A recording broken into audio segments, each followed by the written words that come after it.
কবরে যাওয়ার আগে আমাদের কাছে আজরাইল আসবে কি আসবে না? যেরকম আসবে কি না? আজরাইল আসবে আমাদের রূহ কবজ করার জন্য। যখন বেঈমানের কাছে আজরাইল যাবে, ওই বেঈমানের এমন কষ্ট হবে, ওই বেঈমানের রগগুলো, শরীরে যে রগগুলো রয়েছে ওই রগগুলো ঠাস ঠাস ঠাস করে ছিঁড়ে যাবে। যেরকম নাউজুবিল্লাহ।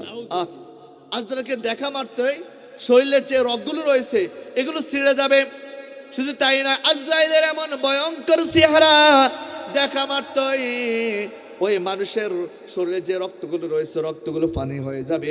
শরীর থেকে হাড্ডির যে জোড়া জোড়া রয়েছে সকল জোড়াগুলো ছিঁড়ে যাবে। যেরকম নাউজুবিল্লাহ। আউযু বিল্লাহি মিনাশ শাইতানির রাজিম। বিসমিল্লাহির রাহমানির রহিম।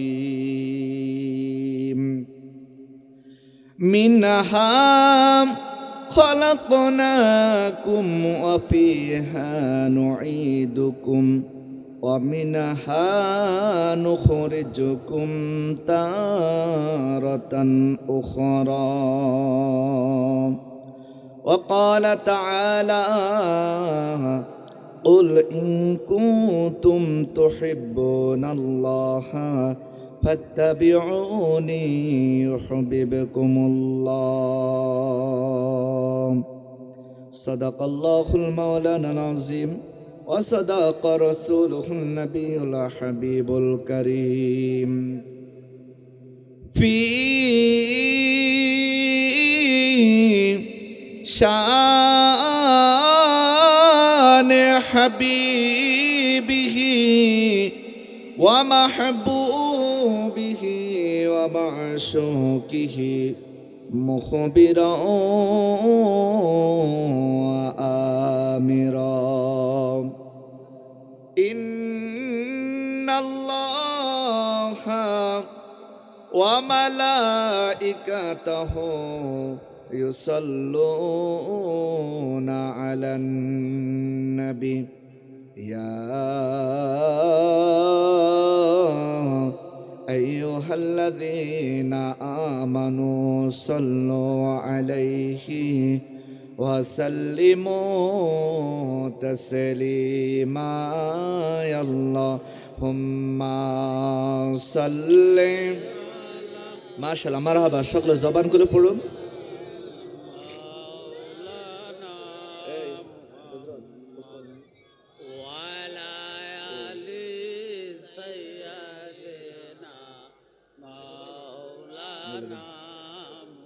সকলে মায়ার সুরে মোহব্বত নিয়ে ভালোবাসা নিয়ে দুরূদ শরীফ পড়বেন, কারণ দুরূদ শরীফ পড়লে আমার নবীর প্রেম পয়দা হয়। জোরে কোন ঠিক না ঠিক? আমরা দুনিয়ার কোনো মানুষের প্রশংসা করি না, এই দুরূদ শরীফের মাধ্যমে আমরা কোনো নেতার প্রশংসা করি না, এই দুরূদ শরীফের মাধ্যমে আমরা আমাদের পেয়ারা নবী, যে নবীকে আল্লাহ রব্বুল আলামিন সৃষ্টি না করলে কোনো কিছু সৃষ্টি করতেন না, ওই নবীর প্রশংসা আমরা করতে চাই কি চাই না? এ গোপালগঞ্জের বাসে আমরা চাই কি চাই না? মনে হয় মাহফিলটা একটু এলোমেলো হয়ে যাচ্ছে, যার কারণে একটু ফাঁকা জায়গা দেখতেছি। যদি বাবার কষ্ট না হয় সবাই একটু সামনে দিয়ে চলে আসুন, সবাই একটু কষ্ট করে সামনে দিয়ে চলে আসুন, তাহলে আমরা কথা বলতে এবং আপনারা শুনতে মজা পাবেন। ঠিক না বে ঠিক? আরো যেরকম ঠিক না বে ঠিক? এটা মাহফিলের আগে ডিসিপ্লিন আগে রক্ষা করতে হবে। যদি ডিসিপ্লিন রক্ষা না হয় তখন মাহফিলের সৌন্দর্যটা নষ্ট হয়ে যায়। তাহলে সবাই একটু কষ্ট করে, যারা বাবারা শীতের দিন, আমি জানি আপনাদের কষ্ট হচ্ছে, অনেকক্ষণ বসে আছেন তো জায়গাটা একটু গরম হয়ে আছে। ঠিক না বে ঠিক? একটু উঠছেন, একটু লড়ছেন, আবার ঠান্ডাতে প্রবেশ করলেন। জান্নাতের বাগান একটু কষ্ট করতে হলে মিষ্টি খেতে হয়। ঠিক না ভাই ঠিক? যদি কষ্ট করেন মিষ্টি পাইবেন। ঠিক না ভাই ঠিক? সকলে পড়েন আল্লাহুম্মা সাল্লি সাইয়্যিদিনা মাওলানা মুহাম্মাদ ওয়া আলা আলি সাইয়্যিদিনা।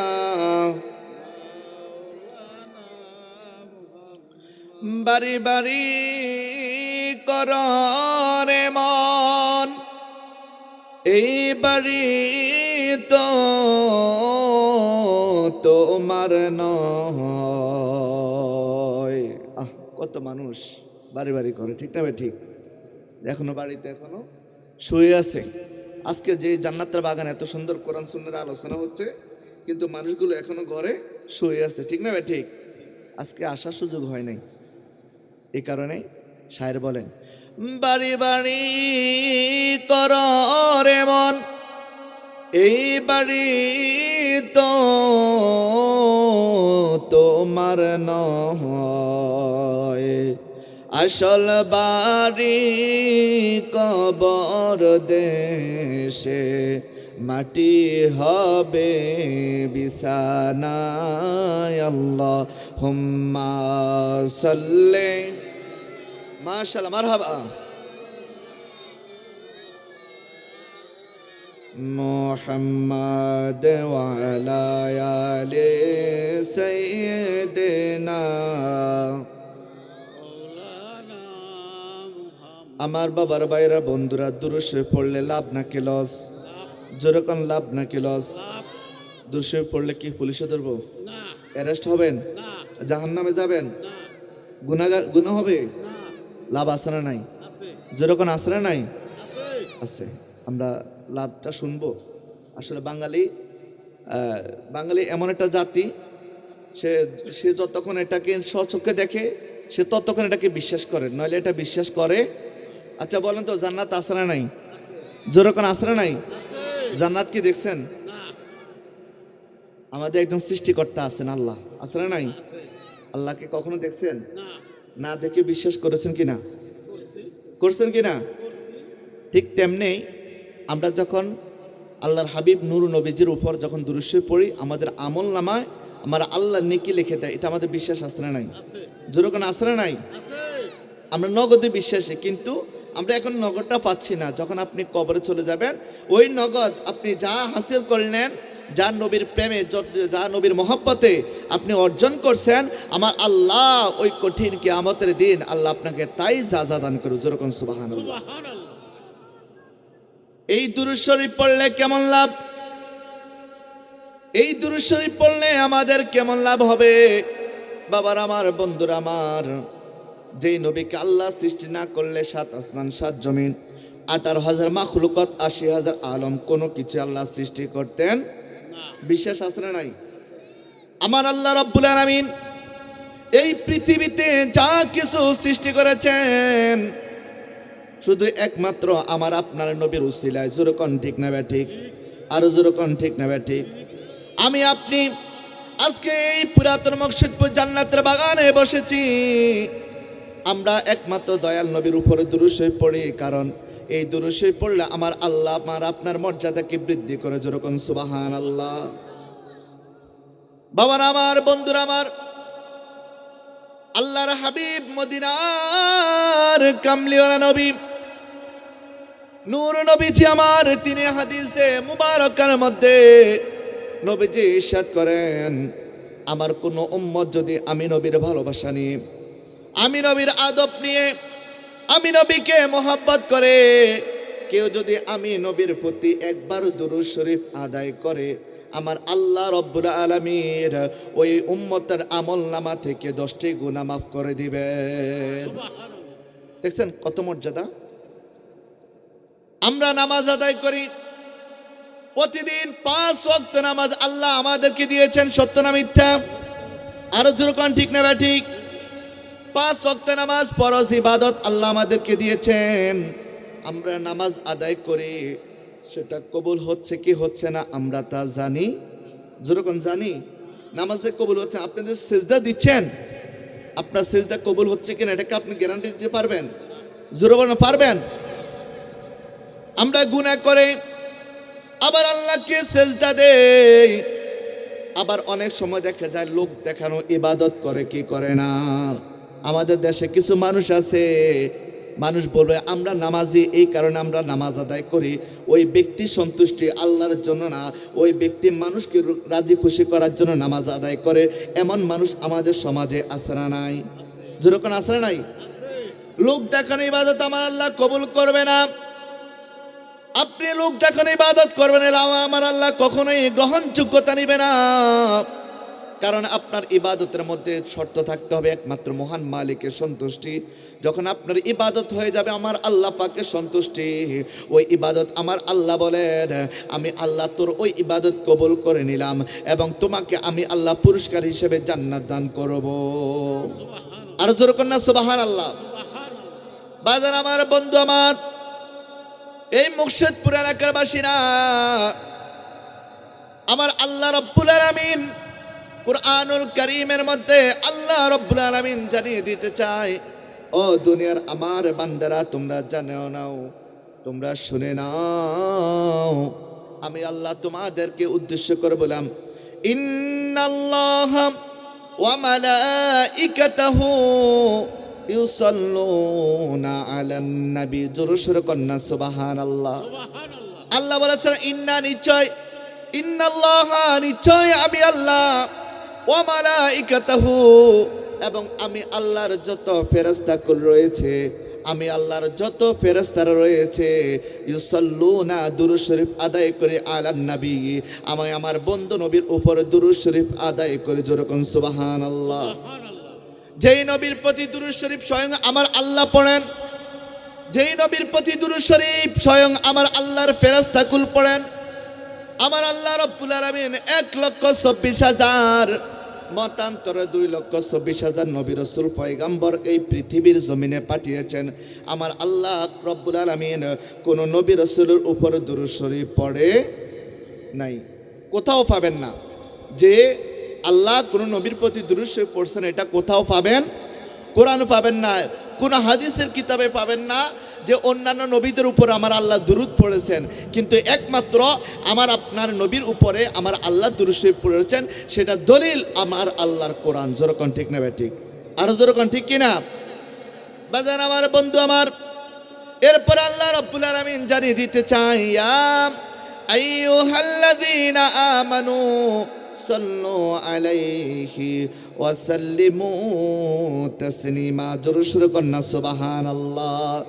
আল্লাহ রাব্বুল আলামিন বলেন, ও ঈমানদারেরা, তোমরা যারা আমি আল্লাহর উপর ঈমান এনেছ, আমি আমার নবীর প্রতি ঈমান এনেছ, আমি আল্লাহ যা কিছু সৃষ্টি করেছি ওই সকল বিষয়ের উপর তোমরা যারা ঈমান এনেছ, ইয়া আইয়ুহাল্লাযীনা আমানু সাল্লু আলাইহি, তোমরা ওই নবীর প্রতি দুরূদ শরীফ পড়ো, তোমরা ওই নবীর প্রতি দুরূদ শরীফ পড়ো, ওয়া সাল্লিমু তাসলিমা, শুধু দুরূদ শরীফ পড়বা তাই নয়, ওই নবীকে তোমরা দুরূদ সালাম প্রেরণ করো। যেরকম সুবহানাল্লাহ। তাহলে নবীর প্রতি দুরূদ শরীফ পড়তে হবে, নবীকে দুরূদ সালাম পাঠাতে হবে। যেরকম ঠিক না ঠিক? আর যেরকম ঠিক কিনা বন্ধুরা আমার, বাবার আমার, আমার আল্লাহ তো ঘোষণা দিয়েছেন যে আমি আল্লাহ রাব্বুল আলামিন আমার হাবিবের প্রতি দুরূদ শরীফ পড়ি। আপনারা বলেন ও মুর্শিদপুরবাসী, আপনারা বলেন যেই কাজ আল্লাহ করেন, যেই কাজ আল্লাহর ফেরেশতারা করেন, ওই কাজ আমরা বেশি বেশি করে করতে চাই কি চাই না? আর যেরকম চাই কি না?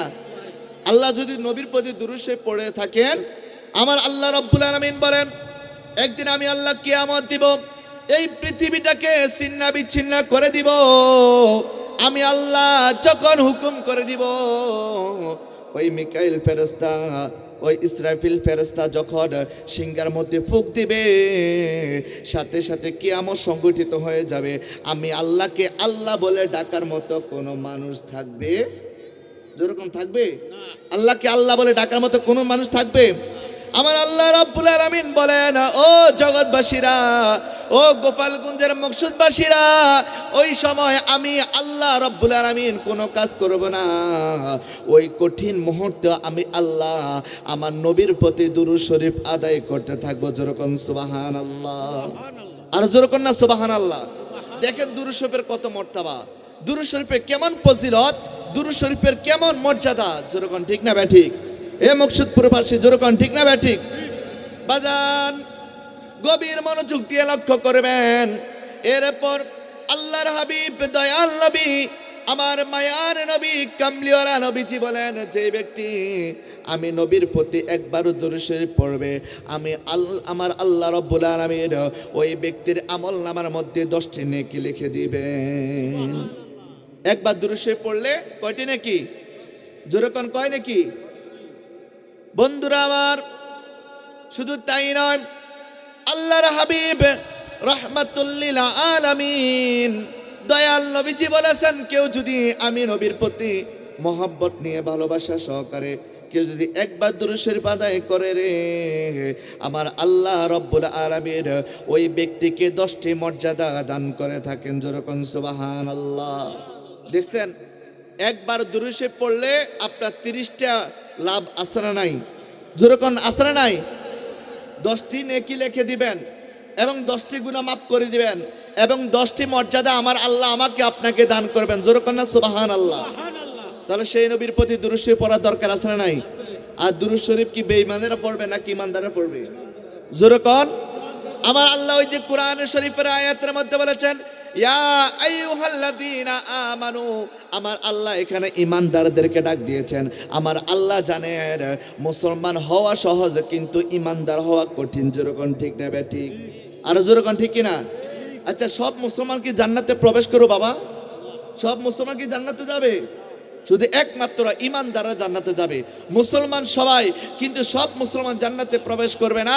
একমাত্র যারা মুমিন, যারা ইমানদার, যাদের ভয়, যারা আমার আল্লাহ তাআলাকে ভয় করে, যারা আমার আল্লাহ রাসূল সাল্লাল্লাহু আলাইহি ওয়াসাল্লামের সন্তুষ্ট হাসিল করতে পেরেছে, ওই বান্দারাই শুধু আমার আল্লাহর জান্নাতে প্রবেশ করবে। জোরে সোরে কন্যা সুবহানাল্লাহ। আর জোরে কন্যা সুবহানাল্লাহ। এ আমার মুর্শিদপুরবাসী, আমরা আল্লাহর জান্নাতে যেতে চাই কি চাই না? আর যেরকম চাই কি চাই না? তাহলে আল্লাহর জান্নাতে যেতে হলে আমরা আগে নিজেদেরকে পরিপূর্ণভাবে ইমানদার দাবি করতে হবে। আর ইমানদার আপনি তখনই হবেন যখন আপনার ভিতরে আল্লাহ আল্লাহ রসুলের মহব্বত প্রবেশ করবে। যখনই আপনি আপনার ভিতরে আমার হাবিব নূর নবীজি সাল্লাল্লাহু আলাইহি ওয়াসাল্লামের মহব্বত ভালোবাসা আপনার অন্তরের মধ্যে পয়দা হবে, তখনই আপনি ইমানদার হবেন। আর আপনি ইমানদার হওয়ার পরে আপনি আল্লাহর জান্নাতের মধ্যে প্রবেশ করতে পারবেন। চিৎকার করে বলুন না সুবহানাল্লাহ। তাহলে আসুন ওই নবীর প্রতি আমরা মহব্বত নিয়ে আদব সহকারে ভালোবাসা। কারণ আমি শুরুতেই দুরূদ শরীফের ফজিলত এই কারণে আপনাদেরকে বলে দিয়েছি যেন আপনার দুরূদ শরীফটা একটু মহব্বত নিয়ে পড়েন। যেরকম ঠিক না বেটি? আর যেরকম ঠিক কিনা? শুধু তাই নয়, আরেকটা ফজিলত শোনাবো আপনাদেরকে। যেরকম শোনাবো আপনাদেরকে। আমার ভাষা তো আপনারা বুঝেন নাকি? কুমিল্লা থেকে আমি আসছি বলে হুজুর কি বলতেছে আমরা বুঝি না, এমনটা নাকি? কথা ক্লিয়ার কিনা? আলহামদুলিল্লাহ বলেন না আলহামদুলিল্লাহ। শুধু তাই নয়, মুর্শিদপুরবাসী আপনারা হয়তোবা জানতে পারেন, মনে রাখবেন, কেউ যদি নবীর প্রতি দুরূদ শরীফ পড়ে, হয়তোবা আজকের এটা মুর্শিদপুর, পুরাতন মুর্শিদপুর হতে পারে। আপনি এই পুরাতন মুর্শিদপুর মধ্যপাড়া থেকে আপনি আল্লাহর হাবিবের প্রতি দুরূদ শরীফ পড়েন, আল্লাহ রাসূল সাল্লাল্লাহু আলাইহি সাল্লাম সেই মদিনা শরীফ থেকে, রওজা মোবারক থেকে আমাকে আপনাদেরকে দেখতে পাচ্ছে। জোরে করুন না সুবহানাল্লাহ। ও বাবা, কত মর্যাদা দেখছেন? আমরা মুর্শিদপুর থেকে নবীর প্রতি দুরূদ শরীফ পড়বো, নবীজি রওজা মোবারক থেকে দেখার সুযোগ পায়। কারণ আল্লাহ রাসূল সাল্লাল্লাহু আলাইহি ওয়াসাল্লাম বলেছেন, আল আম্বিয়াউ আহইয়াউন ফি কুবুরিহিম ইসাল্লুন। নবীরা কখনো মৃত না, নবীরা তারা স্ব রওজা মোবারকে তারা জীবিত রয়েছে।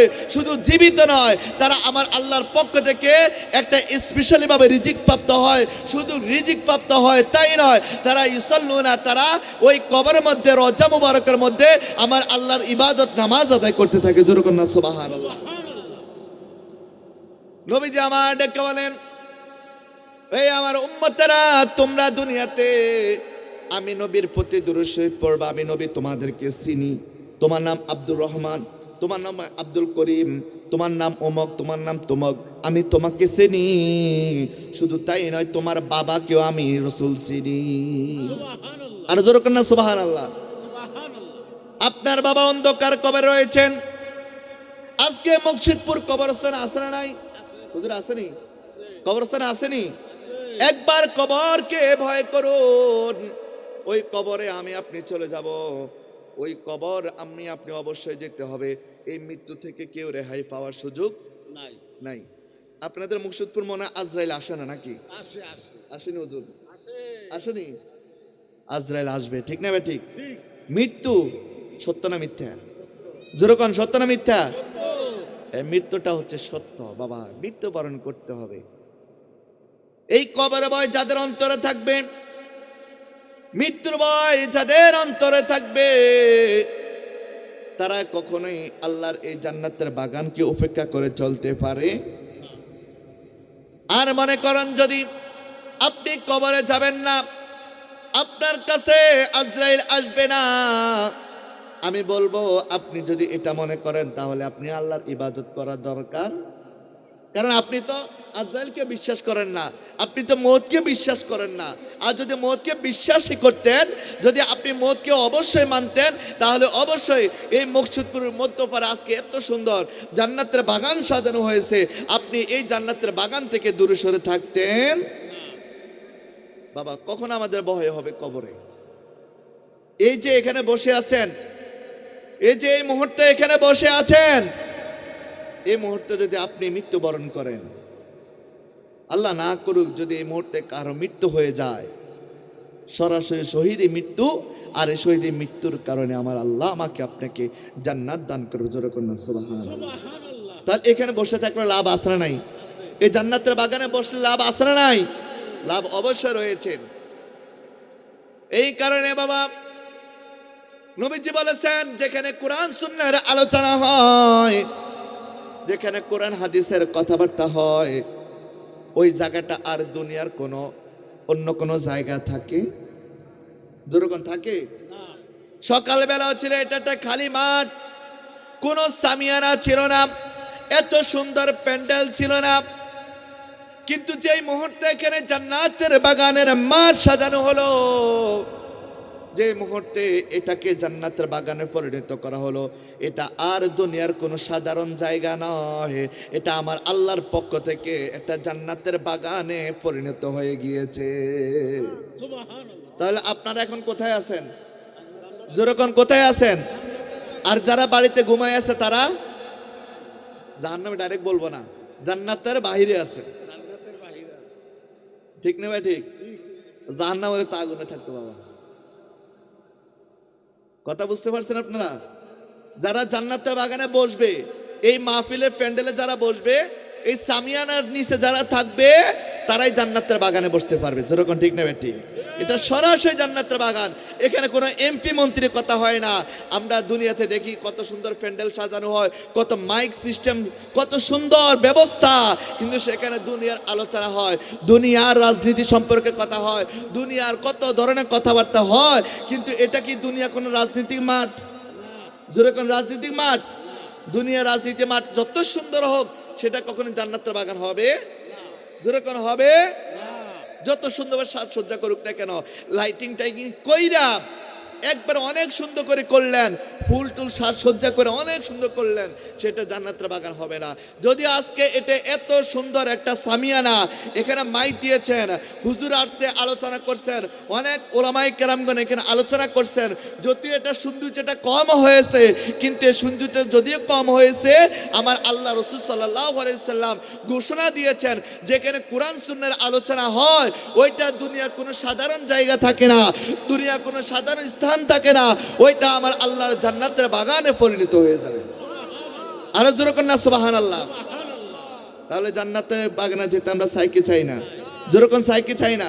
যারা আছেন তাদের উদ্দেশ্য নয়, আমি বলবো আমার বাবারা যারা এখনো বাড়িতে ঘুমিয়ে আছেন, জানি ঠান্ডা লাগতেছে, এই জান্নাতের বাগান কি আগামী দিন এখানে থাকবে? না। যেরকম থাকবে? না। আজকে একটা দিন একটু সময় দেন। অনেক তো লেপ কম্বলের নিচে ঘুমাইছেন, অনেক তো আর আপনারা প্রাণের স্ত্রীকে নিয়ে আরামে ঘুমাইছেন, ছেলে সন্তানদেরকে নিয়ে আরামে ঘুমিয়েছেন, একটু আল্লাহ আল্লাহ রসুলকে সময় দেন না বাবা, একটু সময় দেন না। এই ঠান্ডা পড়তেছে, অন্তত আমরা বলতে পারবো গো আল্লাহ, কঠিন ঠান্ডা মুহূর্তে সত্য প্রবাহ চলছে, সেই ঠান্ডাকে উপেক্ষা করে আমরা আপনার কোরআনের আলোচনায় বসেছি, আপনার কোরআন সুন্নাহর আলোচনা বসেছি, হুজুরদের আলোচনা শুনেছি এবং শিখেছি। আল্লাহ এই উসিলা করে আমাদেরকে মাফ করে দিতে পারে কি পারে না? যেরকম পারে কি না? শুধু তাই নয়, আপনারা যারা আজকে এখানে বসেছেন, আপনার অনেকের আব্বা নাই, আব্বা কবরে আছে না নাই? যেরকম আম্মা কবর আছে না নাই? অনেকের দাদা কবরে, দাদি কবরে, অনেকের নানা কবরে, নানি কবরে। আজকে জান্নাতের বাগানে কিছুক্ষণ পর দোয়া হবে।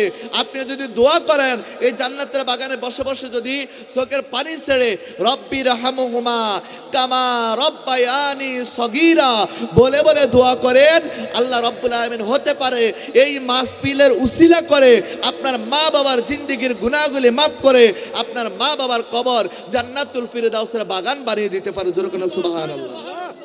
আমার আল্লাহ পারে কি পারে না? জোরে কোন পারে কি পারে না? আপনি নেক সন্তান হয়ে জান্নাতের বাগানে মা বাবার জন্য দোয়া করবেন। এই দোয়া বিফল যাবে না, এই দোয়া আপনার কখনো বৃথা যাবে না। এই দোয়া যদি করেন, আপনার মা বাবা কবরের শান্তিতে আরামে থাকতে পারবে। জোরে কোন ঠিক না ব্যাঠিক? আর জোরে কোন ঠিক না ব্যাঠিক? এই কারণে সব সন্তান সুসন্তান হয় না, কিছু সন্তান হয় কুসন্তান। আসলে নাই? রাগ করবে না বাবা, আপনাদের হাতে পায়ে ধরে আমি অনুরোধ করবি, যদি আমার কথাটা একটু হার্ড হয়ে যাচ্ছে, আপনাদেরকে উদ্দেশ্য করে বুঝানোর উদ্দেশ্য করে আমি কথাটা বলছি। সব সন্তান সুসন্তান হয়, কিছু সন্তান কুসন্তান হয়। যেরকম ঠিক না ঠিক? কেন কথাটা বললাম? এই যে মুর্শিদপুরকে আজকে কি এ কয়টা মানুষ নাকি আরো আছে? যেরকম না নাকি আরো আছে? আসলে নাই? যেরকম আসলে নাই? সবার নসিবে কি আজকে জান্নাতের বাগানে আসার সুযোগ হয়েছেন? যদি মনে করতো জি আচ্ছা যাক, ওদের সম্পর্কে আমাদের কোনো কথা নাই। যারা মুসলমান তাদের সম্পর্কে আছে কথা। যেরকম ঠিক না ঠিক? আমি তো এখানে মুসলমানদেরকে কোরআন সুন্নাহর কথা শোনার জন্য আসছি নাকি? যেরকম ঠিক না ঠিক? আমি কোনো বেঈমানদের কাছে কোরআন সুন্নাহর কথা শোনার জন্য আসি নাই, শুধু আপনাদের উদ্দেশ্যে। কারণ আমরা ইবাদতের প্রতি আমরা খুবই দুর্বল। যেরকম ঠিক না ঠিক? আর যেরকম ঠিক কিনা? ওই যে বললাম যেই মুর্শিদপুরে যেই আমার অনেক সন্তান আছে সুসন্তান, আবার অনেক সন্তান আছে কুসন্তান। কারণ সুসন্তান তারাই যারা নিজেদের মা বাবাকে স্মরণ করে আজকে জান্নাতের বাগানে চলে এসেছে। মারহাবা যেরকম, আর যেরকম না মারহাবা। কেউ বাবা আপনার সুসন্তান, কারণ আমি গ্যারান্টি দিলাম, আল্লাহর কসম, খোদা কি কসম করে বললাম, আপনার সুসন্তান এই জন্যই আপনার মা বাবা কবরে আছে, আপনার আত্মীয় স্বজন কবর আছে, তাদেরকে স্মরণ করে আজকে জান্নাতের বাগানে বসে গিয়েছেন। অবশ্যই অবশ্যই এই জান্নাতের বাগানের উসিলা করে আমার আল্লাহ আপনার মা বাবার জিন্দেগির গুনাহগুলি মাফ করে এবং জান্নাতে প্রবেশ করাইতে পারে কি পারে না? আরো যেরকম পারে কি না? পারে। আল্লাহ পাক যাদেরকে কবুল করেছেন তারাই জান্নাতের বাগানে বসতে পেরেছেন। যেরকম ঠিক না ঠিক? আরো যেরকম ঠিক কিনা?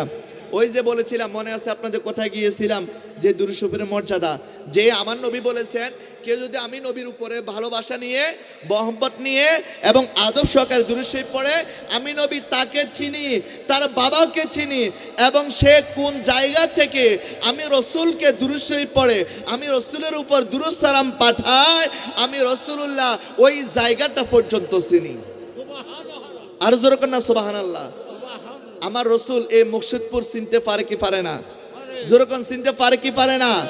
এই রসুলকে এই ক্ষমতা দিয়েছেন কে? আর যেরকম কে দিয়েছেন? তাহলে দুরূদ শরীফ পড়তে রাজি আছেন নাই? আমার সাথে উপস্থিত রয়েছেন জনাব মোহাম্মদ আবু বকর সরদার সাহেব, বারাকাল্লাহু তাআলা ফি হায়াতিহি ওয়া ইলমিহি। সকলে বলুন আল্লাহুম্মা আমিন। আজকের মাহফিলের যিনি সম্মানিত প্রধান বক্তা, সালথা ফরিদপুর থেকে আগত বিশিষ্ট ইসলামী চিন্তাবিদ ও আহলে বায়াত গবেষক মাওলানা মোহাম্মদ ইস্কন্দার আলী সাহেব, মাদ্দাজিলু আলী, বারাকাল্লাহু তাআলা ফি হায়াতিহি। সকলে বলুন আল্লাহুম্মা আমিন। আজকের মাহফিলের যিনি সম্মানিত বিশেষ বক্তা, যিনি আমার পূর্বে আলোচনা করেছিলেন, জনাব মাওলানা মোহাম্মদ লিয়াকত হোসেন মুন্সি সাহেব, কুড়িগ্রাম আলিয়া মাদ্রাসা ও খতিব পুরাতন মুর্শিদপুর জামে মসজিদ, বারাকাল্লাহু তাআলা ফি হায়াতিহি ওয়া ইলমিহি। সকলে বলুন আল্লাহুম্মা আমিন। বিশেষ করে আজকের মাহফিলের পরিচালনা হিসেবে যারা উপস্থিত রয়েছেন, আপনাদের এই পুরাতন মুকসুদপুর জামে মসজিদের ইমাম জনাব হাফেজ মাওলানা ওসমান গৌরী সাহেব এবং মাওলানা আহাদুজ্জামান আহাদ সহ মঞ্চে উপবিষ্ট রয়েছেন দাড়িপাকা মুরব্বী বাবারা, আলেম ওলামাগণ, বিশেষ করে আমার সামনে উপস্থিত রয়েছেন দাড়িপাকা মুরব্বী বাবারা, যুবক ভাইয়েরা, ছোট ছোট স্ত্রী কচি কাছারা, তালিবুল ইলম মাদ্রাসার ছাত্ররা, দূর দূরান্ত থেকে আগত আল্লাহ প্রেমিক, রসুল প্রেমিক, দিন প্রেমিক, কোরআন প্রেমিক, অলি প্রেমিক, আশেক রাসুল আমার ভাই বাবারা, পর্দানসীন অবলা সবলা মা বোনেরা, সকলের প্রতি সালাম আরজ করছি। আসসালামু আলাইকুম ওয়া রাহমাতুল্লাহি ওয়া বারাকাতুহু। আপনাদেরকে সালাম দিয়েছি, এটা কি গুনাহ হয়েছে? যখন সালাম দিয়ে গুনাহ হয়? আমার রাসূল বলেছেন, মান তামাসসাকা বিসুন্নাতি ইনদা রাব্বি ফাসাদে উম্মতি ফালাউ আজরুহু মিয়াতা শাহিদা। শেষ জমানায় কেউ যদি আমি রাসূলের একটা সুন্নতকে জিন্দা করে, আমার আল্লাহ রাব্বুল আলামিন ওই উম্মতের আমলনামার মধ্যে 100 শহীদের মর্যাদা দান করে দেন। আরো জোরে কন্যা সুবহানাল্লাহ। সালাম দেওয়া কি বাবা? সুন্নত। আজকে একটা সুন্নত জেনে নেন, সালাম দেওয়া কি সুন্নত। আমি আপনাদেরকে সালাম দিলাম, আপনাদের সাথে কি আমার কোনো শত্রুতা আছে? যেরকম জমি জামা নিয়ে, ঘর বাড়ি নিয়ে, টাকা পয়সা নিয়ে সালাম দিলে মহব্বত আসে, যেরকম ঠিক না ঠিক? তো সালাম দিলাম, শত্রুতা নাই, তারপরে সালামের জবাবটা নিলেন না, আমি তো কেমন কেমন লাগতেছে নাকি? যদি বলেন আরেকবার সালাম দিতে পারি, আসসালামু আলাইকুম ওয়া রাহমাতুল্লাহি ওয়া বারাকাতুহু। এবার যারা মাহফিল থেকে বাইরে আছে তারা মনে করবে যে মাহফিল লোকজন আছে, যেরকম ঠিক না ঠিক? আর যেরকম ঠিক কিনা? আরেকটা কথা, সালাম দেওয়া সুন্নত আর সালামের জবাব দেওয়া ওয়াজিব, যেরকম ঠিক না ঠিক? আর যেরকম ঠিক কিনা? আসুন আমরা আলোচনার মধ্যে প্রবেশ করি। বিশেষ করে আজকে এই জান্নাতের বাগান, আমরা সবাই খুশি নেবেজার, যেরকম খুশি নেবেজার। অসংখ্য দুরুদ ও সালাম ওই নবীর নুরানি কদম মোবারকে, যিনি হায়াতুন নবী, জিন্দা নবী, যিনি বিশ্ব সভা সভাপতি, যিনাকে আল্লাহ রাব্বুল আলামিন সৃষ্টি না করলে 7 আসমান 7 জমিন কুল কায়নাত মাখলুকাত কোনো কিছুই সৃষ্টি করতেন না। ওই নবীর নুরানি কদম মোবারক হাজারো সালাম আল্লাহ পাক যেন কবুল করেন। সবাই বলেন আমিন। আরো মহব্বতে বলেন না আমিন। আমার বাবারা, ভাইরা, বন্ধুরা, আমরা মুসলমান, যেরকম ঠিক না ঠিক? এখানে আমরা যারা উপস্থিত রয়েছে সবাই মুসলমান, ঠিক না ঠিক? আমরা মুসলমান, আমাদের শর্ত হলো আগে আমাদের ঈমান মজবুত করতে হবে, যেরকম ঠিক না ঠিক? আর যখন ঠিক কিনা? কারণ আপনি ঈমান ব্যতীত কোনো কিছুই, আপনি ঈমান ব্যতীত কোনো কিছু আমার আল্লাহ পাকের দরবারে গ্রহণযোগ্যতা পাবে না। বাজার আমার বন্ধু, আমার গভীর মনোযোগ।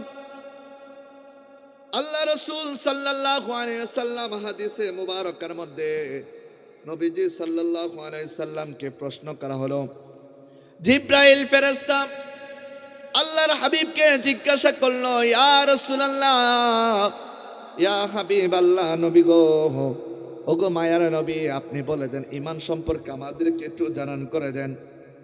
ঈমান সম্পর্কে আমাকে একটু জানান করে দেন। নবী আমার ডেকে বলল, ও জিব্রাইল, তুমি ঈমান সম্পর্কে জানতে চেয়েছ, তাহলে তুমি জেনে নাও ঈমান হলো আমানতু বিল্লাহি, যারা ঈমান আনবে আমার আল্লাহ তাআলার প্রতি তারাই হবে ঈমানদার মুত্তাকিন। যেরকম সুবহানাল্লাহ।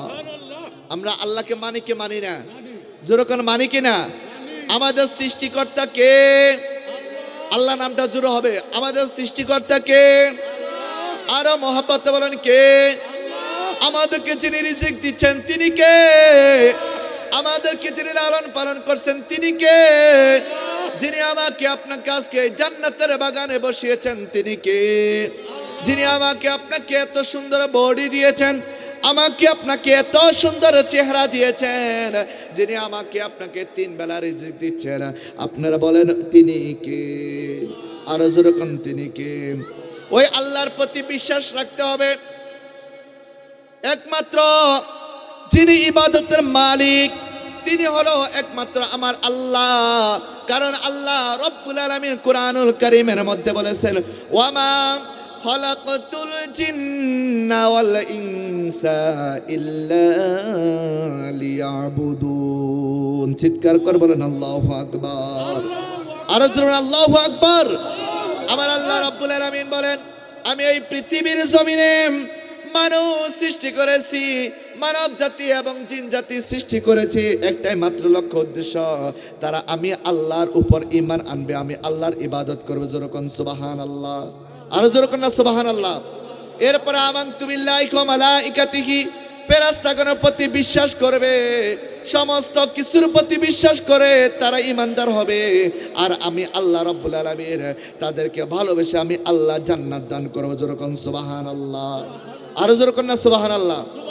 বাবার আমার, বন্ধুরা আমার, এবার ঈমান আনয়ন করার পর আমাদেরকে আল্লাহ রাব্বুল আলামিন বলেছেন যে আল্লাহর ইবাদত করার জন্য ঠিক নেবে ঠিক, আরো যেরকম ঠিক না হবে ঠিক। আল্লাহ রাব্বুল আলামিন বলেন, ইন্নাস সালাতা তানহা আনিল ফাহশাই ওয়াল মুনকার, নিশ্চয় তোমরা যখন নামাজ আদায় করবে, এই নামাজ তোমাদেরকে গুনাহ হতে, ফাহিশা কাজ থেকে এই নামাজ তোমাদেরকে হেফাজত করবে। যেরকম সুবহানাল্লাহ। নামাজ পড়তে চাই কি চাই না? আরো যেরকম চাই কি চাই না? বন্ধুরা আমার, এ মুর্শিদপুর এলাকার ভাই বাবারা গভীর মনোযোগ দিয়ে লক্ষ্য করবেন। আমার আল্লাহ রাসূল সাল্লাল্লাহু আলাইহি সাল্লাম যখন শেষ সময় তিনি যখন আমার নবীজি পর্দা নিবেন, এর পূর্ব মুহূর্তে নবীজি আমার ওই মসজিদে নববীর মধ্যে আর তিনি নামাজ আদায় করার কোনো সুযোগ পাচ্ছে না, কারণ আমার নবী অসুস্থ হয়ে পড়েছিলেন।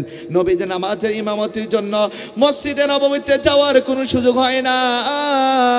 আমার বাবারা, ভাইয়েরা, বন্ধুরা, নবী আমার একদিন হযরত আম্মা জান আয়েশা সিদ্দিকা রাদিয়াল্লাহু তাআলা আনহাকে রেখে বলে, আয়েশা, ও আয়েশা, আয়েশা গো, দাও দাও দাও আমার হুজরা মুবারকের জানালার পর্দাটুকু তুমি পাক করে দাও, আমি রাসূল দেখবো ওই মসজিদে নববীতে সাহাবাই কেরামগণ কিভাবে নামাজ আদায় করে। জোরে কন্যা সুবহানাল্লাহ। আম্মা জান হযরত আয়েশা সিদ্দিকা রাদিয়াল্লাহু তাআলা আনহা এবার হুজরা মুবারকের যখন জানালার পর্দাটুকু সরিয়ে দিলেন, আমার রাসূল দেখতে পেলেন ওই মসজিদে নববীর মধ্যে সাহাবাই কেরামগণ দলবদ্ধভাবে সারিবদ্ধভাবে মসজিদে নববীর মধ্যে নামাজ আদায় করতেছেন। আর যেরকম না সুবহানাল্লাহ। নবীজি দেখলেন যে মসজিদে নববীর মধ্যে সিদ্দিক আকবর ইমামতিতে সাহাবাই কেরামগণ নামাজ আদায় করতেছেন। এবার আমার দয়াল কামলিওয়ালা নবীজি চোখ মুবারক থেকে পানিগুলো টপ টপ টপ টপ করে পড়তে লাগলেন। আমাদের হযরত আয়েশা সিদ্দিকা রাদিয়াল্লাহু তাআলা আনহা ডেকে বলল, ইয়া রাসূলুল্লাহ, ইয়া হাবিবাল্লাহ, ওগো নবীজি, আপনি কেন কান্না করেন? কেন কেন কান্না করেন? দয়াল নবী কামলিওয়ালা নবীজি বলেন, আয়েশা রে, ও আয়েশা, আমি তো দুঃখের কান্না করি না, আমি নবী সুখের কান্না করি। দেখো না ওই মসজিদের নববীর মধ্যে আমার সাহাবাই কেরামগণ কত সুন্দর করে নামাজ আদায় করে। আর জোরে কন্যা সুবহানাল্লাহ। দুনিয়াতে যখন সন্তান প্রবাসে চলে যায়, 2 বছর 5 বছর পরে প্রবাসী জিন্দেগি কাটিয়ে যখন ওই সন্তান যখন এয়ারপোর্টে এসে যায়, মা বাবা সন্তানকে রিসিভ করার জন্য যায় কি যায় না? যেরকম যায় কি যায় না? 5টা বছর ওই সন্তানের চেহারা দেখে না। যেই সন্তানকে কত কষ্ট করে লালন পালন করেছে, 5টা বছর ওই সন্তান দেশের বাইরে ছিল।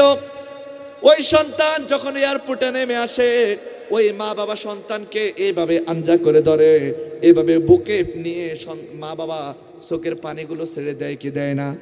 যেরকম দেয় কি দেয় না? আচ্ছা বলেন, এটা কি সুখের কান্না নাকি দুঃখের কান্না? সুখের কান্না। কিসের কান্না?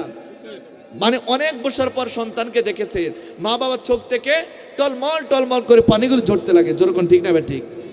আমার নবী বলেন, ও আয়েশা, আয়েশা রে, দেখো না সাহাবাই কেরামগণ কত সুন্দরভাবে নামাজ আদায় করে। আমি নবী পর্দা নিব, আমি নবী চলে যাব। আমি নবী এত সুন্দর নামাজের দৃশ্য থেকে আমি নবী আর চোখের পানি ধরে রাখতে পারলাম না। আমি নবী অন্তত তৃপ্তি পেয়েছি, আমি নবী অন্তত সন্তুষ্ট হয়েছি। আমি নবী চলে যাওয়ার পরও কিয়ামত পর্যন্ত আমার উম্মতরা এইভাবে মসজিদের মধ্যে, এই পুরাতন মসজিদ জামে মসজিদের মধ্যে আমার উম্মতরা এইভাবে সারিবদ্ধভাবে দলবদ্ধভাবে আমার উম্মতরা নামাজ আদায় করবে। আর জোরে কর না সুবহানাল্লাহ। নবী আমার কেমন নবী, নবী আমার কেমন নবী। এই নামাজের জন্য, এই ইসলামের জন্য আমার নবী কতই না কষ্ট করেছিল। আমার নবী যখন ওই মক্কার প্রান্তরে দিয়ে যখন নবীজি ইসলামের দাওয়াত দিয়ে যখন চলে যেতেন, ওই মক্কার কাফেরেরা আমার নবীকে কতই না কষ্ট দিয়েছেন। আমার নবী যখন নামাজের মধ্যে দাঁড়িয়ে যেতেন, যখন নামাজের মধ্যে রুকুর মধ্যে চলে যেতেন, ওই মক্কার কাফেরেরা আমার নবীর ফিটের মধ্যে মরা ওরের নাটি বুড়িগুলি দিয়ে রাখতো। জোর কন্যা নাউজুবিল্লাহ। মরা ওটের নাড়ি বুড়িগুলিও আমার নবীর ফিট মোবারকের মধ্যে দিত। নবীজি কত কষ্ট করেছেন। আজকে আমি আপনি নামাজ আদায় করি, আমাকে আপনাকে কেউ ডিস্টার্ব করে? আপনাদের এই পুরাতন মসজিদে নামাজ পড়লে কি কেউ আপনার ডিস্টার্ব করে? এমন কোন ফলাফল আছে যে আপনাদের নামাজে ডিস্টার্ব করবে? নাই। কিন্তু আমার নবীজি কত কষ্ট করে সেই মুহূর্তে নামাজ আদায় করেছিল। আজকে আমরা উম্মত, নবীর সেই ইসলাম পেয়ে, নবী সেই আমাদেরকে যেই জান্নাতের রাস্তা দিয়ে গিয়েছেন, আজকে আমরা সেই রেডিমেড ইসলাম পেয়ে আজকে আমরা ইসলামের মর্যাদা দিতে জানি না। বন্ধুরা আমার, বাবারা আমার, নবীর একজন অন্ধ সাহাবী একদিন আল্লাহর হাবিবের কাছে এসে বলল, ইয়া রাসূলুল্লাহ, ইয়া হাবিবাল্লাহ, নবী গো, ও গো মায়ার নবী, মায়া দয়ার নবী, আমি তো আপনার অন্ধ সাহাবী, আমি তো চক্ষু দেখি না, আমি কিভাবে নামাজ আদায় করব? নামাজের কথা বললে কি আপনাদের কষ্ট লাগবে? না বাবা, এই নামাজ ব্যতীত কি জান্নাতে যেতে পারবেন? ওই যে মিফতাহুল জান্নাতিস সালাহ আছে না নাই? অথবা as-সালাতু মিফতাহুল জান্নাহ, যে জান্নাতের চাবি হলো কি? নামাজ। জোরে কর না কি? আপনি সব ঠিক আছে, এবার জান্নাতে যাবেন, জান্নাতে যাওয়ার মধ্যে এই এবার কড়ার মধ্যে তালা লাগানো থাকবে, আপনার তালা চাবি নাই আপনার কাছে, তো তালাটা খুলবেন কিভাবে? আর জান্নাতে যাবেন কিভাবে? ঠিক না ভাই? ঠিক। আপনি জান্নাতে যেতে হলে আগে জান্নাতের তালা খুলতে হবে।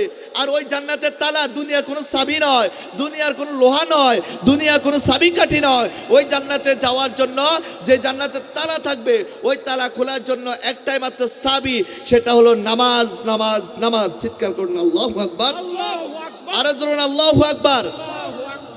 এবার অন্ধ সাহাবীরা বলল, ইয়া রাসূলুল্লাহ, আমি কিভাবে মসজিদে গিয়ে নামাজ আদায় করব?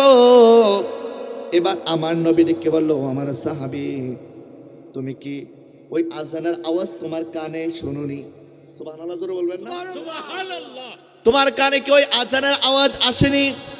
বলে, হ্যাঁ ইয়া রাসূলুল্লাহ, আমার কানে তো সেই আজানের আওয়াজ আসে, আমি তো সেই আজানের আওয়াজ শুনি। আমার নবী বলল, তুমি হাঁটতে পারোনি? বললো, হ্যাঁ আমি হাঁটতেও পারি। সুবহানাল্লাহ জোরে কর না। সুবহানাল্লাহ। যে শুধু আমি চক্ষুতে দেখি না হলে আমার সব কিছু ঠিক আছে, আজানের আওয়াজও কানে আসে, আমার পাও ঠিক আছে, সব কিছু ঠিক আছে। নবী আমার ডেকে বললো, তাহলে তোমার জন্য নামাজ কোনো মাফ নাই, তুমি এই নামাজ থেকে তুমি নিজেকে কখনো বিরত রাখতে পারবে না। যদি তুমি চক্ষু না দেখো, তোমার ঘর থেকে মসজিদ পর্যন্ত তোমরা একটা রশি বাঁধবে, ওই রশিতে ভর করে করে করে করে তুমি আল্লাহর ঘর মসজিদে গিয়ে নামাজ আদায় করবে। আর জোরে কর না সুবহানাল্লাহ। আপনাদের এদিকে কি বলে? আমাদের এদিকে রশি বলে, আপনাদের কি বলে? রশি বলে নাকি? বাবা আমি তো অনেক সময় আপনাদের ভাষা বুঝি না, তাই আপনাদেরকে একটু প্রশ্ন করতে হয়। এদিকে আপনাদের রাগ হচ্ছেন? মনে কষ্ট আছে আপনাদের? নবী তারপরও নামাজের মাপ দেয় নাই, অন্ধ হওয়ার পরও ওই সাহাবীকে নামাজের মাপ দেয় নাই। আজকে সেই নামাজ, আজকে আমার হাত আছে, পা আছে, সুন্দর চক্ষু আছে, আমার সব কিছু ঠিক আছে, আমার বডি ঠিক আছে, সব কিছু ঠিক আছে, কিন্তু নামাজ আমি পড়ি না। যেরকম ঠিক না? ঠিক। আর যেরকম ঠিক কিনা? বাজান আমার গভীর মনোযোগ দিয়ে লক্ষ্য করবেন, এ মকসুদপুর এলাকাবাসীরা, ও আমার ভাই বাবারা, যারা এখনো ঘুমিয়ে আছেন, শুয়ে আছেন, আজকে জান্নাতের বাগানে জান্নাতে আলোচনা হচ্ছেন। আসুন এই জান্নাতের বাগানে বসে যারা আমার আল্লাহ রাব্বুল আলামিন এই জান্নাতের বাগানে বসার উসিলা করে হতে পারে আগামী দিন থেকে আপনাকে হেদায়েতের রাস্তা দিতে পারে কি পারে না? আর জোরে কোন পারে কি পারে না? পারে, অবশ্যই পারে। দয়াল নবী কামলিওয়ালা নবীজি হাদিসে মুবারকের মধ্যে আমার দয়াল নবীজি বলেছেন, ও আমার সাহাবাই কেরাম গো, তোমাদের প্রত্যেকের বাড়ির সামনে যদি একটা পুকুর থাকে অথবা একটা নদী থাকে, আপনার যত পাশাপাশি মনে পদ্মা নদী আছে না? নাই, বেশি দূরে না মনে হয়, নাকি বেশি দূরে না সম্ভবত, না পদ্মা নদী, হ্যাঁ পদ্মা সেতু আছে মনে হয়, আমরা সেতু হয়ে আসছি। হ্যাঁ মেলা দূরে, মেলা ওই একদম বলতে মেলা দূরে, হ্যাঁ 60 কিলো, হ্যাঁ আচ্ছা যাই হোক। অথবা আপনার বাড়ির সামনে পুকুর আছে না? নাই, ফুসকুনি বলে, ফুসকুনি পুকুর বলে, আপনি কি বলেন? পুকুর ফুসকুনি, ঠিক না ভাই? ঠিক।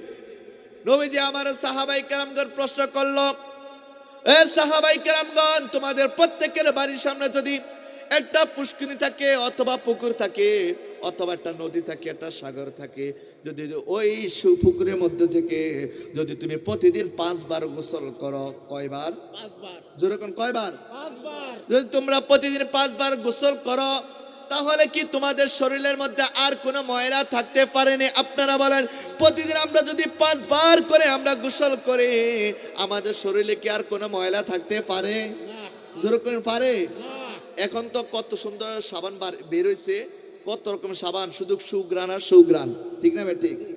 আমরা এমন ভাবে গোসল করি যে আমাদের শরীরে ময়লা থাকতে পারে না। সাহাবাই কেরামগণ বললেন, ইয়া রাসূলুল্লাহ, ও গো দয়াল নবী, মায়ার নবীজি, না না না, আমাদের শরীরে তার কোনো ময়লা থাকতে পারে না। নবী আমার এবার ডেকে বলল, ও আমার সাহাবাই কেরাম, জেনে রাখো, তোমরা যদি প্রতিদিন 5 বার করে এইভাবে না 5 ওয়াক্ত নামাজ আদায় করো, তাহলে তোমাদের সারা দিনে আর কোনো গুনাহ থাকতে পারে না। প্রতিদিন যদি আপনি 5 ওয়াক্ত নামাজ পড়েন, নামাজের পাকে আপনি ফজর পড়েছেন, ফজর থেকে জোহর পর্যন্ত এই মধ্যখান সময়টার মধ্যে আপনি যদি কোনো গুনাহ করে ফেলেন, শয়তানের ওয়াসওয়াসার মধ্যে পড়ে আপনি যদি কোনো গুনাহ করে ফেলেন, ওই জোহর নামাজ আদায় করার কারণে আবার যখন জোহর থেকে আসর পর্যন্ত আপনার যদি কোনো গুনাহ হয়ে যায়, আবার আসর থেকে মাগরিব পর্যন্ত আপনার যদি কোনো গুনাহ হয়ে যায়, আবার মাগরিব থেকে এশা পর্যন্ত আপনার যদি কোনো গুনাহ হয়ে যায়, এই 5 ওয়াক্ত নামাজ আদায় করার কারণে আমার আল্লাহ, আপনি যত বড় গুনাহকারী হন না কেন, যত বড় কবিরা গুনাহ করেন না কেন, 5 ওয়াক্ত নামাজ সঠিকভাবে আদায় করার কারণে আমার আল্লাহ আমাদের সকল গুনাহগুলি মাফ করে দিবেন। সুবহানাল্লাহ। আল্লাহ সকল গুনাহগুলি মাফ করে দিবেন যদি প্রতিদিন 5 ওয়াক্ত নামাজ পড়তে পারি। যেরকম ঠিক না ভাই? ঠিক। আর যেরকম ঠিক কিনা? বন্ধুরা আমার, ও যুবক ভাইয়েরা, মকসুদপুর এলাকার ভাই বাবারা, আপনারা জানেন আমরা এই নামাজ আদায় করলে আমরা জান্নাতে যাব, কিন্তু আমাদের পাশাপাশি আমাদের আরেকটা কথা রয়েছে। আল্লাহ রাব্বুল আলামিন তো বলেছেন, ওয়া কদম রাব্বুকা আল্লা তা'বুদু ইল্লা ইয়াহু ওয়া বিল ওয়ালিদাইনি ইহসানা। জোরে কন্না সুবহানাল্লাহ। আল্লাহ বলেছেন, দুনিয়ার মানুষ, তোমরা যখন আমি আল্লাহর ইবাদত করবে, ইবাদত করার পরে তোমাদের আরেকটা কাজ রয়েছে, তোমরা তোমাদের পিতামাতার সাথে ভালো আচরণ করবা। সুবহানাল্লাহ। সুবহানাল্লাহ। পিতামাতার সাথে কি করবা? ভালো আচরণ করবা, পিতামাতার খেদমত করবা। হুকুম দিয়েছেন কে? আর জোরে বলেন কে? বলতে পারেন, হুজুর আমার তো মা বাবা দুনিয়াতে নাই। আহারে, আপনার মা বাবা আপনার জন্য কতই না কষ্ট করেছিল। আপনি যখন আপনার মায়ের গর্ভের মধ্যে ছিলেন, এই কনকনা শীতের মধ্যে আপনার মা আপনার জন্য কত কষ্ট করেছেন। না জানে আপনি মায়ের গর্ভ থেকে কষ্ট পান, না জানে আপনি কত কষ্ট দেন। আপনার মা আপনাকে কত কেয়ারফুলভাবে রেখেছিল। যেই মা 10 মাস 10 দিন আমাকে আপনাকে গর্ভে ধারণ করেছিল, যেই মা আমাকে আপনাকে কত কষ্ট করে লালন পালন করেছিল, আজকে হতে পারে এমন মা এমন বাবা অনেকের কবরে আশ্রয় নাই। যেরকম আশ্রয় নাই। আমার নবী হাদিসে মুবারকের মধ্যে ঘটনাটা এসেছেন। নবীজির একজন সাহাবী হযরতে আলকামা রাদিয়াল্লাহু তাআলা আনহু, আমার নবীর কেমন পাগল প্রেমিক সাহাবী ছিলেন। আমার নবীর দরবারে সারাদিন পড়ে থাকতো নবীজির সাহাবী আলকামার। জোরে কন্যা সুবহানাল্লাহ। এ আলকামার দয়াল নবী কামলিওয়ালা নবীর দরবারে যখন সারাদিন পড়ে থাকতেন, এবার নবীজি যখন আবার সারা দিনটা কেটে যখন বাড়িতে চলে যেত, এবার আলকামা রাদিয়াল্লাহু তাআলা আনহু তিনি একদিন হঠাৎ করে রাসূলের দরবারে আসা বন্ধ করে দিল। হারে আলকামার মৃত্যুর শয্যায় পড়ে রইলেন, মৃত্যুর শয্যায় পড়ে রইলেন। আলকামার মৃত্যুর শয্যায় পড়ে রইলেন, আর সাহাবাই কেরামগণ আলকামারকে কালিমাত তালকিন দিচ্ছেন, আলকামারকে কালিমাত তালকিন দিচ্ছেন, আর আলকামারের জবান দ্বারা কালিমা শরীফ বের হচ্ছে না। এবার সাহাবাই কেরাম আল্লাহ রাসূলের দরবারে গিয়ে প্রশ্ন করলো, ইয়া রাসূলুল্লাহ, ইয়া হাবিবাল্লাহ, নবী গো, ও গো দয়াল নবী, মায়ার নবী, আপনার সাহাবী আলকামারের জবান দিয়ে তো কালিমার তালকিন বের হচ্ছেন না। নবী আমার ডেকে বলল,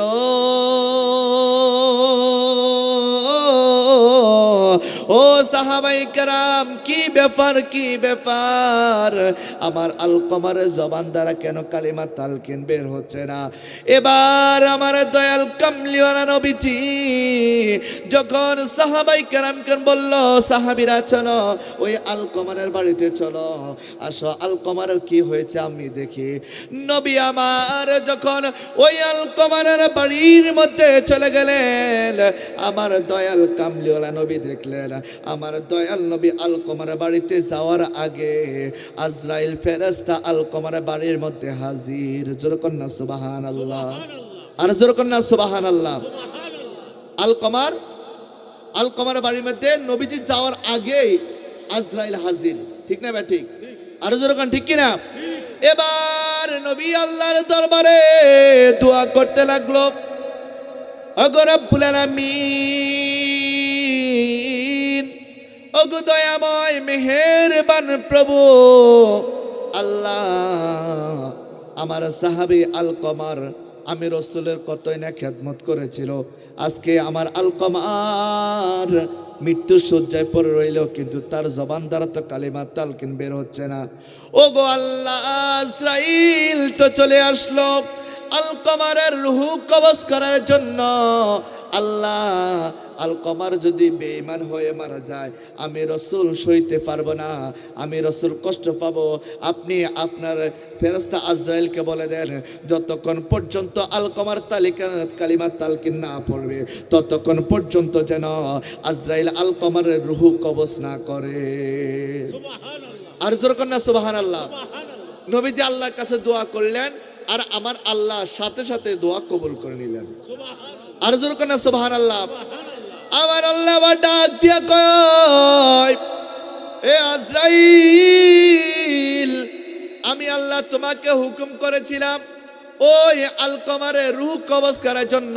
সাবধান, সাবধান, যেখানে আমার রাসূল চলে এসেছে সাবধান হয়ে যাও। আমার রাসূল যতক্ষণ পর্যন্ত এখানে থাকে ততক্ষণ পর্যন্ত তুমি আলকামার রূহ কবজ করবা না। আর জোরে কন্যা সুবহানাল্লাহ। কারণ যেই ব্যক্তি কালিমা তালকিন পড়তে পড়তে দুনিয়া থেকে বিদায় নেয়, ওই ব্যক্তি জান্নাতি। সুবহানাল্লাহ জোরে বলেন। যে ব্যক্তি দেখবেন মরণের সময়, আমরা অনেক সময় হুজুর আনি, অনেক সময় দেখেন যারা একটু ভালো বুঝে আমরা পড়ি যে কালিমা পড়ো, কালিমা পড়ো।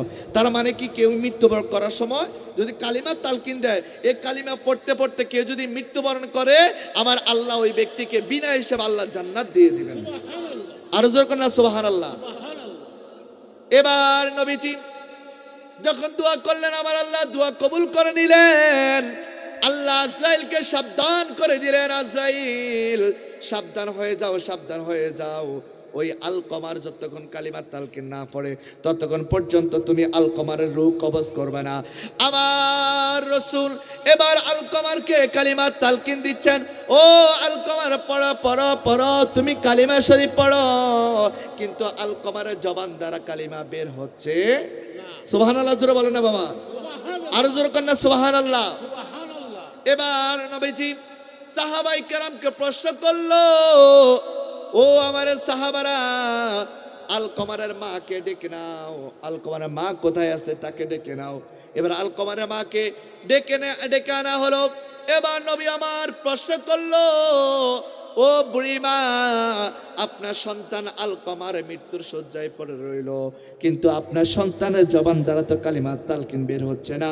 আমি রাসূল বুঝতে পারি না কেন কেন আপনার সন্তানের জবান দ্বারা কেন কালিমাত তালকিন বের হচ্ছে না। এবার ওই বুড়িমা ডেকে বলল, ইয়া রাসূলুল্লাহ, ইয়া হাবিবাল্লাহ, নবী গো, কালিমাত তালকিন বের হবে কিভাবে? আমার এই সন্তান তো আমি মাকে কষ্ট দিয়েছিল। কি দিয়েছে বাবা? কষ্ট দিয়েছিল। যেরকম কি দিয়েছিল? এমন সন্তান আছে না নাই? মা বাবাকে কষ্ট দেয় এমন সন্তান আছে না নাই? আহা, মা বাবাকে কতভাবে কষ্ট দেয়, মা বাবাকে কত গালমন্দ করে, মা বাবাকে কতভাবে নির্যাতন করে, মা বাবাকে কতভাবে দুঃখ দেয়। আপনারা বলেন, যারা মা বাবার মনে কষ্ট দেয় এই সন্তানগুলো সুসন্তান নাকি দুঃসন্তান? যেরকম দুঃসন্তান, তারা কখনো সুসন্তান হতে পারে না। সুসন্তান তারাই যারা মা বাবাকে সন্তুষ্ট রাখে। যেরকম ঠিক না বেটি?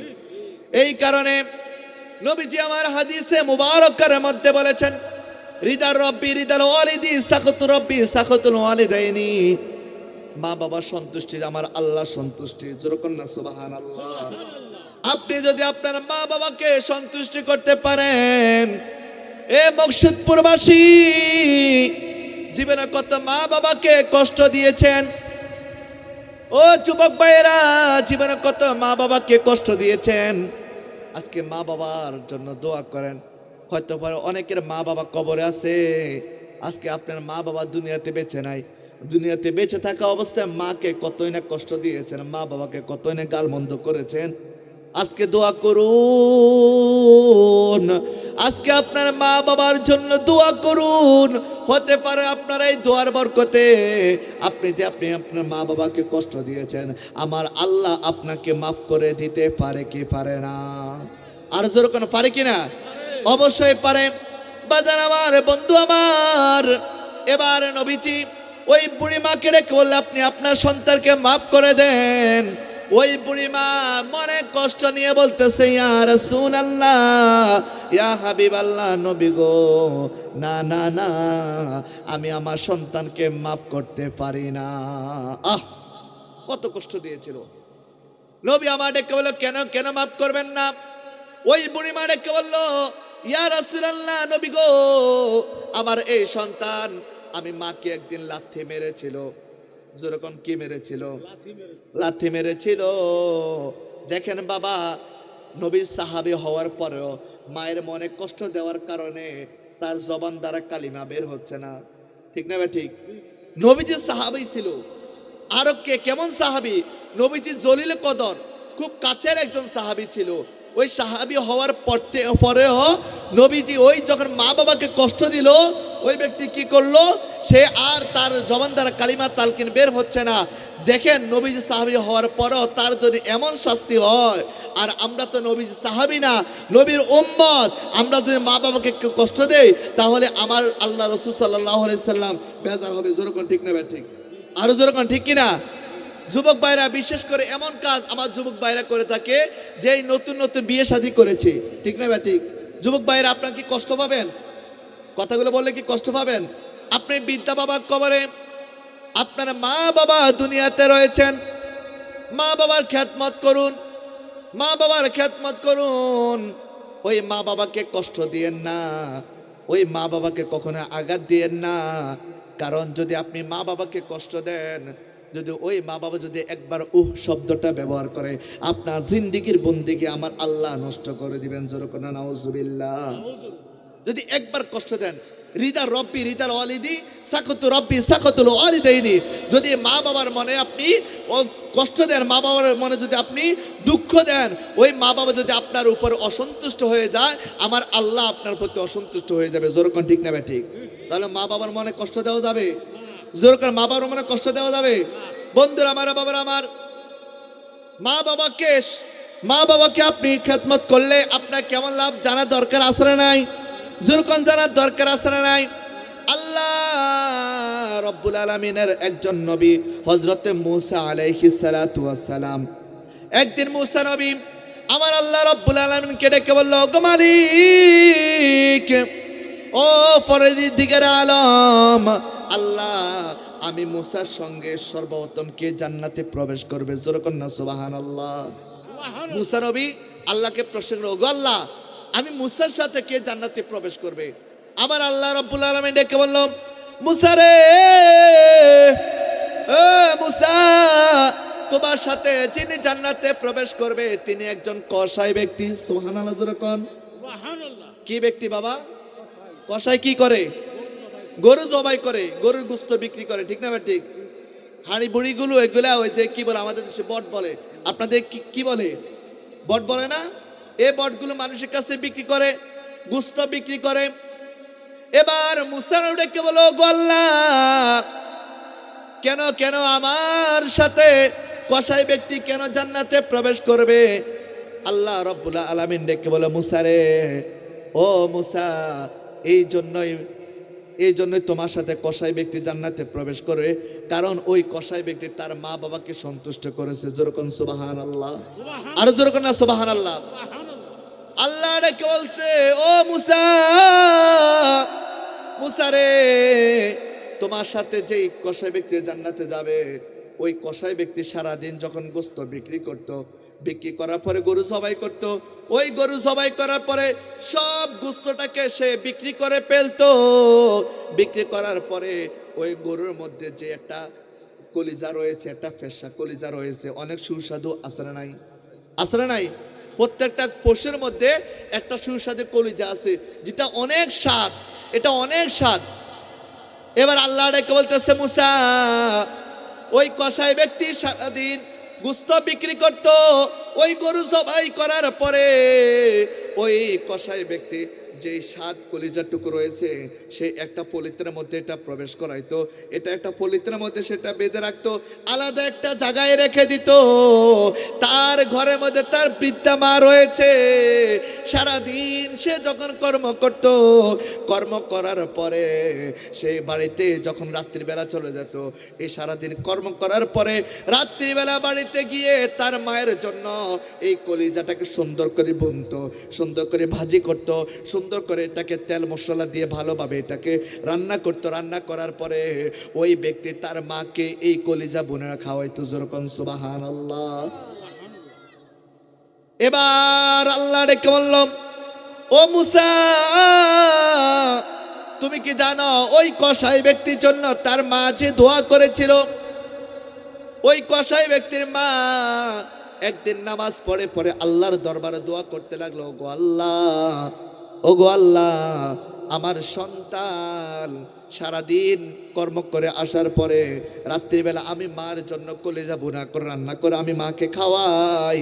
আল্লাহ, আমার এই সন্তানটাকে জমানার নবী মূসার সাথে তোমার জান্নাতে প্রবেশ করাইও। দোয়া করেছিলেন কে? যেরকম কে?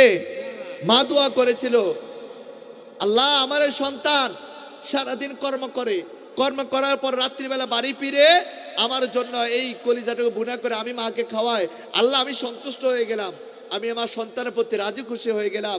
আল্লাহ, আমার এই সন্তানকে জমানার মূসার সাথে জান্নাতে প্রবেশ করাইও।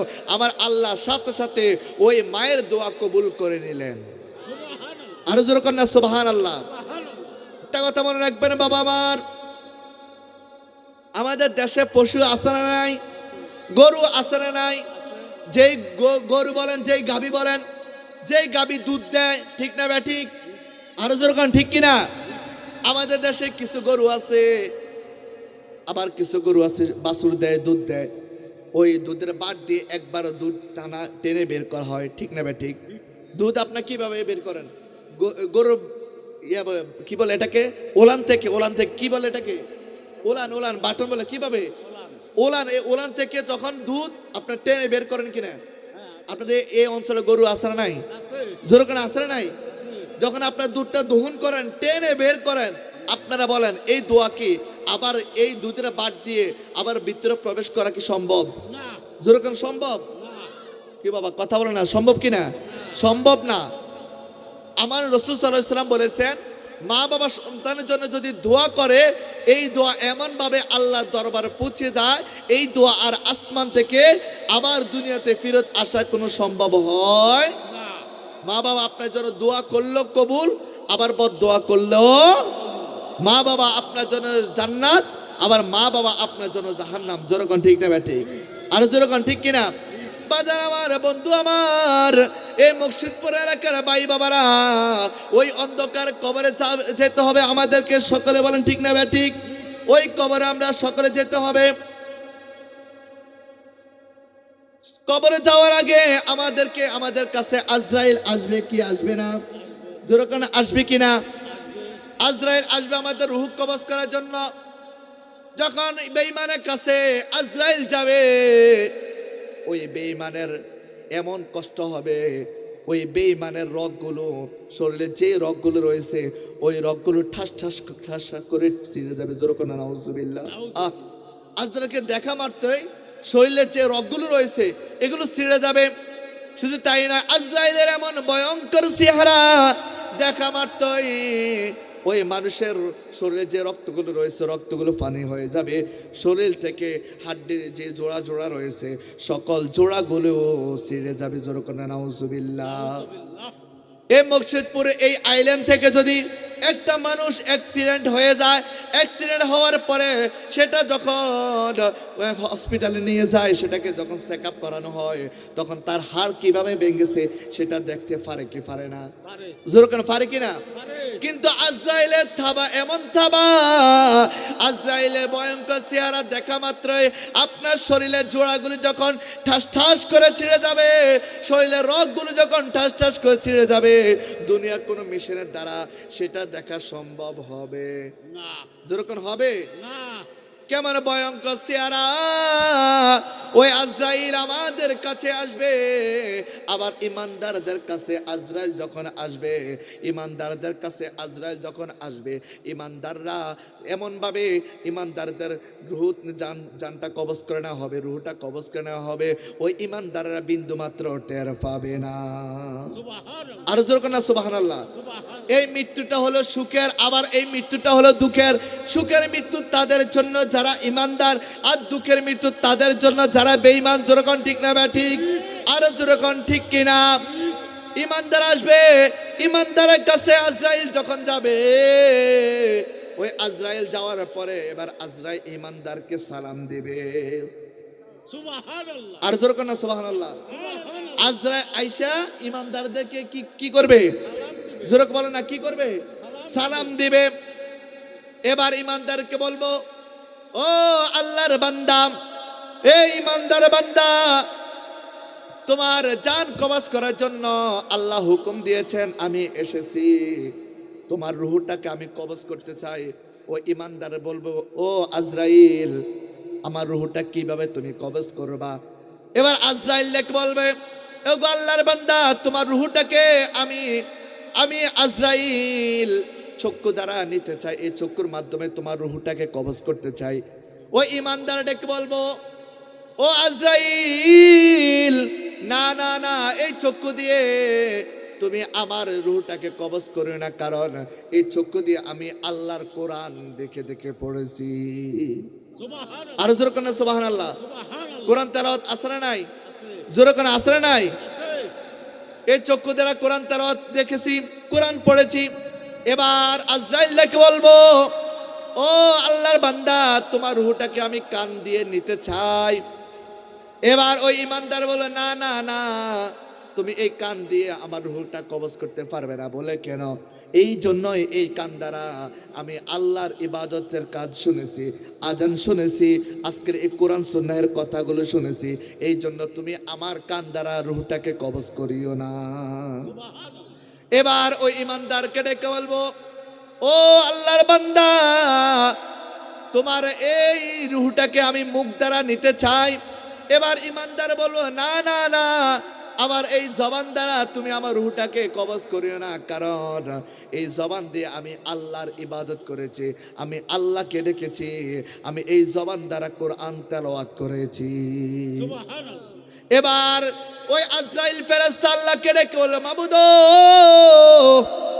ও গো আল্লাহ, আপনার বান্দা তো রুহটাকে চোখ দ্বারা কবজ করতে দেয় না, কান দ্বারাও কবজ করতে দেয় না, জবান দ্বারাও কবজ করতে দেয় না, আমি এখন কি করব? ওই আপনার বান্দার রুহটাকে কিভাবে কবজ করব? আল্লাহ এবার ডেকে বললো, ও আজরাইল, তোমার কুদরতি হাতের মধ্যে আমি আল্লাহর নামটাকে অঙ্কন করো। আপনারা বলেন আল্লাহর নাম কি? আল্লাহ বলেন নাকি? আল্লাহ। আল্লাহর ইসমে যত নামের মধ্যে একটি নাম শ্রেষ্ঠ নাম, সেই নামটি কি? আল্লাহ। যেরকম কি? আল্লাহ। আর জোরে কি? আল্লাহ। এ আজরাইলের হাতের মধ্যে আল্লাহ নামটি যখন অঙ্কন করবে, আল্লাহর নামটা যখন লিখবে, আল্লাহ নামটা লেখার পরে যখন ওই ওই মৃত্যু ব্যক্তির সামনে যখন এইভাবে ধরা হবে, যে ব্যক্তি সাকরাতুল মাউতের মধ্যে পড়ে রইলেন, ওই ব্যক্তি যখন আজরাইলের হাতের তালুর মধ্যে আমার আল্লাহ পাকের নামটা দেখবে, ওই আল্লাহ পাকের নামটা দেখার সাথে সাথে আল্লাহ পাকের নামের উপরে এমন ফানা হয়ে যাবে, এই মুহূর্তে যে আজরাইল ফেরেশতা ওই মৃত্যু ব্যক্তির রূহটাকে তার দেহ থেকে কবজ করে নেবে। সুবহানাল্লাহ। আর জোর কন্যা সুবহানাল্লাহ। সুবহানাল্লাহ। ওই ইমানদার আল্লাহ নামের উপরে ফানা হয়ে যাবে। মা যখন সন্তানকে দুধ দেয়, ছোট বাচ্চাদেরকে যখন মায়ে দুধ দেয়, দুধ দেওয়ার পরে ওই সন্তান দুধ খেতে খেতে ঘুমিয়ে যায়, ঠিক না বা ঠিক? আর জোর কোন ঠিক কিনা? ওই সন্তান যখন ঘুমিয়ে যায়, ঘুমিয়ে যাওয়ার পরে এইভাবে যখন সন্তানকে যখন আস্তে করে এই দুধ থেকে সরে দেওয়া হয়, ওই সন্তান কোনো টের পায় না। জোরে বল, সন্তান কি টের পায়? না। ঠিক তেমনি ভাবে আল্লাহ নামের উপরে যখন ওই ব্যক্তি ফানা হয়ে যাবে, আমার আল্লাহ রব্বুল আলামিন বলেন, ওই মুহূর্তে আজরাইল ফেরেশতা ওই ব্যক্তির রূহটাকে কবজ করে নেবে।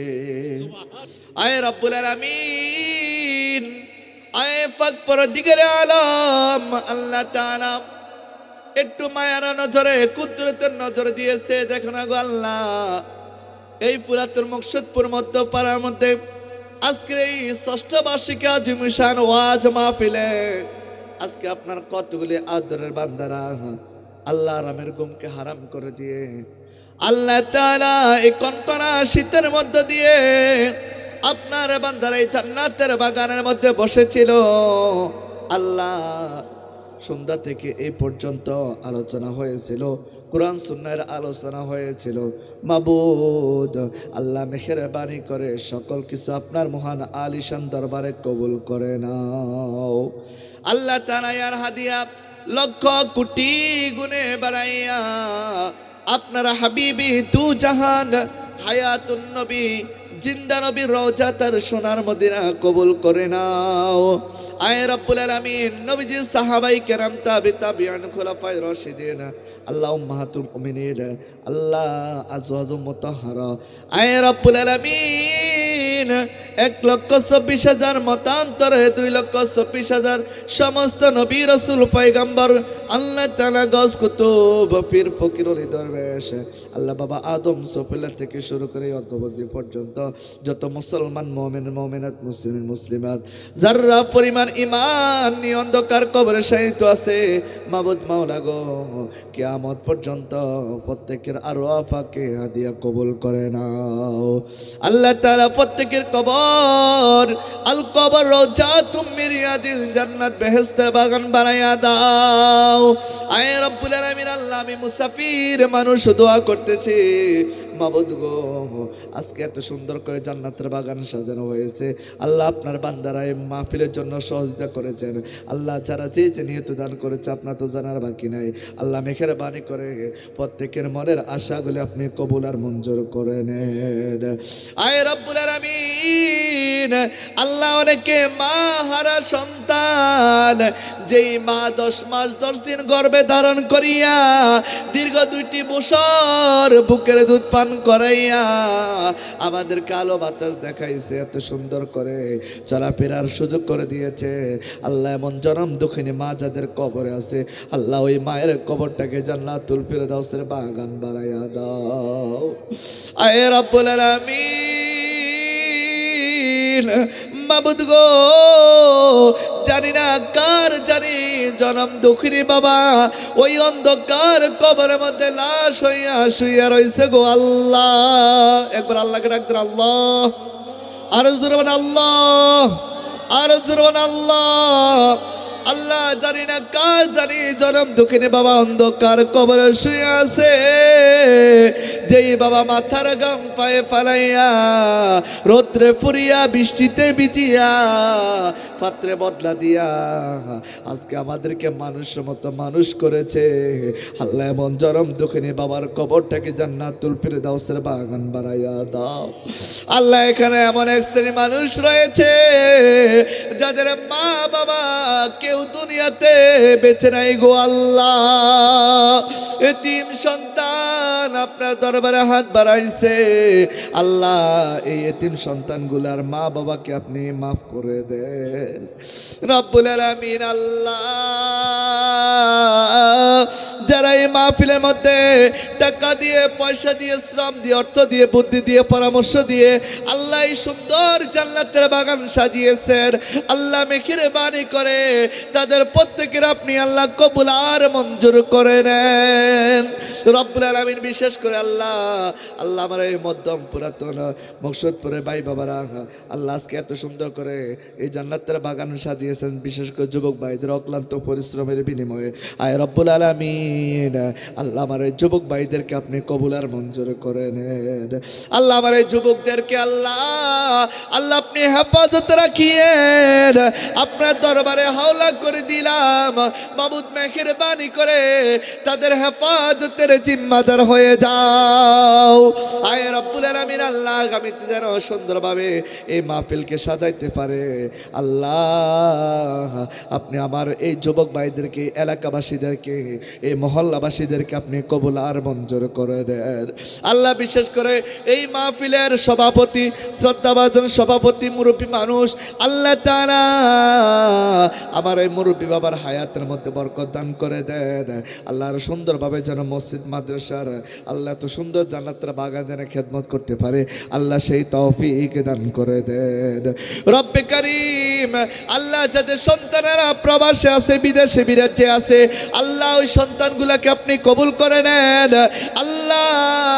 ওই সন্তানদেরকে আপনার দরবারে হাওলা করে দিলাম আল্লাহ, মেহেরবানি করে তাদের সকলের হেফাজতের জিম্মাদার হয়ে যাও আল্লাহ। বিশেষ করে আল্লাহ আজকে এই মাহফিলের মধ্যে যারা টাকা দিয়েছিল, আজকে নগদ দিয়েছিল, কেউ বাকি দিয়েছিল আল্লাহ পরে দিবে আল্লাহ, মেহেরবানি করে প্রত্যেকের এই দানকে আপনি কবুল আর মঞ্জুর করে দেন আল্লাহ। এই দানকে কেন্দ্র করে তাদের মা বাবার জিন্দেগির গুনাহগুলি মাফ করে দেন আয় রব্বে কারীম।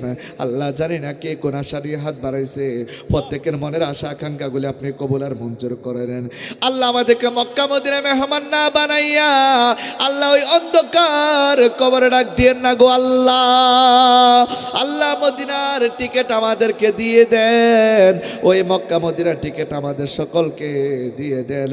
গমের ঘরে বাঙ্গা ঘরে আপনার নবীর দিদার নসিব করাইয়া দেন রব্বে কারীম। আয় আল্লাহ তাআলা যতগুলো দরখাস্ত করলাম ফরিয়াদ করলাম গো মাবুদ আল্লাহ, আমি মুসাফির মানুষ আপনার দরবারে আপনার দুয়ারে হাত বাড়াইলাম আল্লাহ, মেহেরবানি করে প্রত্যেকটা দরখাস্ত প্রত্যেকটা দোয়াকে আপনি কবুল আর মঞ্জুর করে নেন আল্লাহ। বিশেষ করে এই মসজিদের সম্মানিত ইমাম সাহেব হাফেজ মাওলানা ওসমান গনি সাহেব সহ যুবক ভাইরা সুন্দর করে মাহফিলের ইন্তজাম করেছেন আল্লাহ, মেহেরবানি করে তাদেরকে কবুল করে নেন আল্লাহ। তাদের মা বাবা জিন্দেগির গুনাহগুলি মাফ করে দেন আল্লাহ, তাদের রুজি রোজা কামাইতে ইনকামে বরকত বাড়াইয়া দেন আল্লাহ, তাদেরকে আপনি কবুল আর মঞ্জুর করে দেন আল্লাহ। ইমাম সাহেব দোয়া চেয়েছে ওনার আম্মা যেন অসুস্থ, আহারে মা ও মা কত মধুর নাম রে মা, কত মধুর ডাক রে মা, যার মা নাই সে বুঝে মায়ের কেমন অভাব, যার বাবা নাই সে বুঝে বাবার কেমন অভাব আল্লাহ। এমন পাগল সন্তানগুলাকে আপনি কবুল আর মঞ্জুর করে দেন। ইমাম সাহেবের আম্মাজানকে আপনি পরিপূর্ণ শিফা নসিব করে দেন। রব্বে করিম আল্লাহ, শেষ ফরিয়াদ গো মাওলা, যেদিন মৃত্যু দিবা রমজানুল মুবারকে জুমার দিন মৃত্যু দিও গো আল্লাহ। আল্লাহ, শুক্রবার জুমার দিন আমাদের নিকটে আজরাইলকে পাঠাইও গো আল্লাহ। যেদিন মালাকুল মাউতের হাতে ধরা পড়ে যাব আল্লাহ, ওই কঠিন মুসিবতের সময় আপনার হাবিবের নূরানি চেহারা মুবারক দেখাইয়া আমাদের প্রত্যেকের দিলে জবানে অন্তরে কলবে তুমি জারি করে দিও লা ইলাহা ইল্লাল্লাহু মুহাম্মদ।